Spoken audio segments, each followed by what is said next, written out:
حسام حسن مدربا للمنتخب المصري. خلاص صدر القرار رسمي من اتحاد الكوره ان حسام حسن هو المدير الفني الجديد لاتحاد الكوره المصري.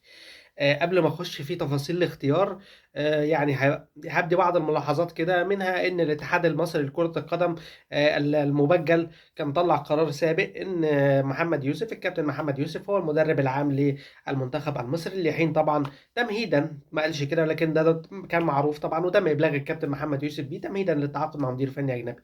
هو ده نفس الاتحاد ايضا اللي سرب اخبار، او مش سرب، هو اتكلم بشكل صريح عن طريق بعض اعضاء مجلس ادارته ومنهم الكابتن ايهاب الكومي ان هناك محاولات للتعاقد مع الفرنسي هيرفي رينار، اللي طبعا مستبعد تماما ان هو يبقى مدير فني للمنتخب في الفتره المقبله، لان الراجل يعني بيشتغل في ليفل احترافي اكتر، يعني هو مش اكيد مش هيغامر في مع الاتحاد الحالي.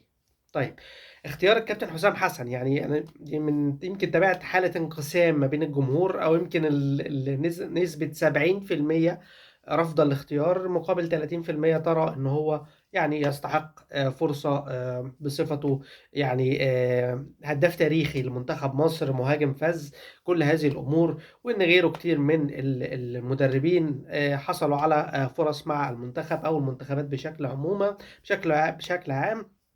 منهم طبعا كابتن حسام البدري، قبل منه الكابتن شوقي غريب، وبعد منه الكابتن ايهاب جلال اللي كان تجربته قصيره جدا. اختيار كابتن حسام حسن في قياده الجهاز الفني للمنتخب الوطني، يعني هناك تخوفات من فكره التعامل مع المحترفين. طب هل هيبقى اللعيبه هتعتزل دولي؟ طب هل هيقدر يتعامل بنفس العقليه اللي ممكن يتعامل بها مع المدرب الاجنبي؟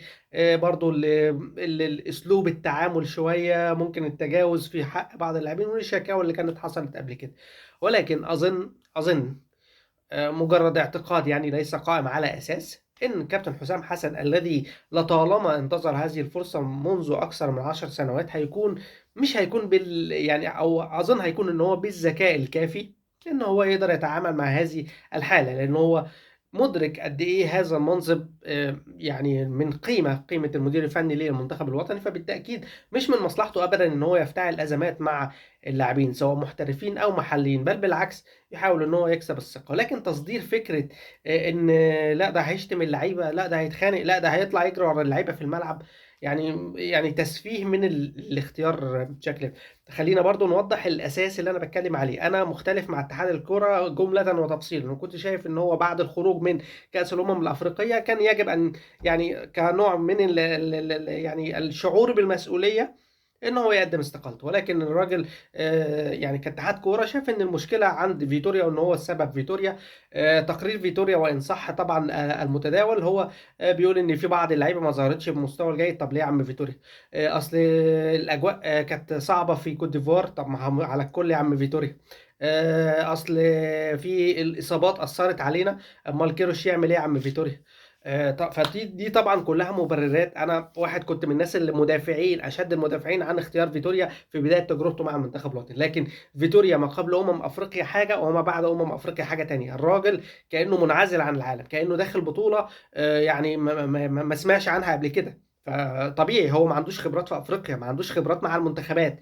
انا على يقين من ده، وده معروف مش سر. ولكن ان انت تيجي تتفاجئ في بطوله زي دي، اعتقد ان دي كانت حاجه غير موفقه. فبالتالي كابتن حسام حسن، من باب ان انت اديت مصريين قبل كده فرصه، منهم الكابتن ايهاب جلال اللي انا شخصيا ما اعرفش كان تم اختياره بناء على اي اساس. هو راجل مدير فني محترم جدا ودامس الخلق وكل اللي انت عايز تقوله قوله. ولكن انت من ضمن الحاجات اللي بينتقد فيها حسام حسن اصلا ما حققش بطولات قبل كده. طب مع احترامي باستثناء كابتن حسام بدري، وحقق بطولات مع النادي الاهلي، اللي هو انت اي مدير فني هيحقق. كابتن محمد يوسف حقق بطولات مع النادي الاهلي. كابتن احمد ايوب لو كان استمر كان هيحقق بطولات مع النادي الاهلي. يعني النجاح في النادي الاهلي مش صعب كمنظومه النادي الاهلي. حسام حسن وصل مع المصري نصف نهائي الكونفدراليه، وصل نهائي كاس مصر، وصل سوبر، وخسر يمكن بخطأ من الحارس بتاعه احمد مسعود. ولكن في النهايه الموضوع مش بطولات بس. لو بتتكلم كمدرب مصري، هو التقييم مش بالبطولات بس. مشوار كأس العالم، هل عليك خوف، او هل في خوف على مشوار المنتخب في كأس العالم؟ اعتقد من السابق لاوانه ان احنا نتكلم عن الموضوع ده. ولكن نظام التصفيات ده يمكن بيسهل شوية ان انت يبقى عندك فرصة في بطولة 2026. وان كان طبعا في منافسين اقوياء، منهم طبعا منتخب بوركينا فاسو اللي لسه ما واجهناهوش. فانا بالتالي شايف ان احنا حالة رد الفعل العنيفة أوي اللي على السوشيال ميديا اللي ضد حسام حسن، أنا شايفها غير مبررة شوية أو مُبالغ فيها، خلّينا نقول مُبالغ فيها، لإن أنا مش عايز أنفي عن كل واحد حقه في إنه يرى الاختيار غير موفّق، ولكن إن إحنا ب ب بموجة الترند وإن إحنا اللي هو بقى إيه، ندخّل الموضوع في حتّة كوميديا، أصل محمد صلاح لو نزل من المطار صورة بقى لحسام حسن وهو بيتخانق مع واحد. فالموضوع يعني تجاوز حتّة إن إحنا بننتقد فكرة اختيار لفكرة إن إحنا عايزين الموضوع يتحوّل كوميكس وخلاص، لكن لو بتتكلّم كاختيار وحاجة يعني جادة، قد يستحق حسام حسن فرصة مع المنتخب الوطني، ويمكن في كتير من الأوقات اللي شُفنا فيها المنتخب بلا روح، كُنّا بنطالب بوجود حد بمقومات الكابتن حسام حسن، مش بس كحسام شخصيًا ولكن فكرة إن هو يبُص له. هل معنى كده إن حسام بيشتغل كروح وحماس فقط؟ لأ، أنا حضرت للراجل ده يمكن من 2009 لمّا كان مدرب لنادي الزمالك، حضرت له تدريبات كتير بيشتغل على جُمل تكتيكية، بيشتغل على جزئيات، بيحسّن من الأداء اللعيبة، عينه كويسة في اللعيبة، بيختار التوظيف الأمثل لكل لاعب عنده، فبالتالي دي كلها من الأمور اللي تخلّيك ممكن تتفائل شوية لو أنت متشائم من فكرة اختيار الكابتن حسام حسن. البُعد الأخير في قصة اختيار كابتن حسام وهو البُعد الاقتصادي، اللي بيقول لك مثلًا عشان أنت لسه هتجيب مدرب أجنبي وأنت عندك أزمة دولار، طبعًا هي أزمة الدولار مستمرة من فترة كبيرة، ولكن طبعًا تفاقمت في الفترة الأخيرة أو في الكام شهر الأخير، فبالتالي راتب الكابتن حسام حسن وجهازه قد لا يتخطى، يعني أنت بتتكلم من 20 ل50 ألف دولار في المُجمل، فعشان كده الموضوع قد يكون مُحفّز أيضًا لاتحاد الكرة، وأنت كبلد أولى، لكن طبعًا لو أنت فعلًا بتستثمر الفلوس دي بالشكل الأمثل. عمومًا هنشوف ماذا سيحدث عندما يتولى فعلًا أو يقود رسميًا المنتخب كابتن حسام حسن. شكرًا.